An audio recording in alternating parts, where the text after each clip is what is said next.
Hello, I'm doing this interview for Christina Olin, and she's asked me 5 questions about the optimum learning situation.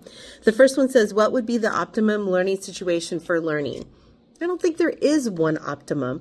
I think because we're all human, there's going to be a variety of different learning styles that connect with all of our different students, which makes our job as educators a joy and a challenge all at once. I do think there are some probably similarities depending on what teacher you have.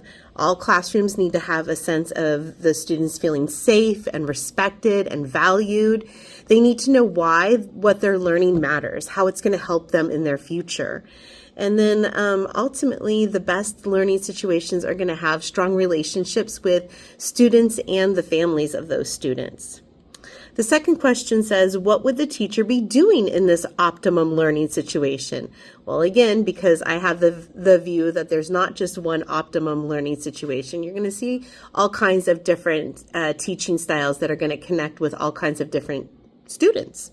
I would say probably the best ones that I've seen that connected with students of all grade levels is not that sage on a stage, but the guide on the side. So where you have someone that is facilitating learning, perhaps giving some direct instructions and direct directions, but then having some kind of experience for the students to connect that learning to, or a hands-on activity or a discussion.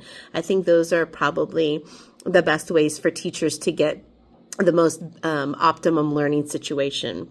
The third question says, what would the students be doing? They would be actively learning.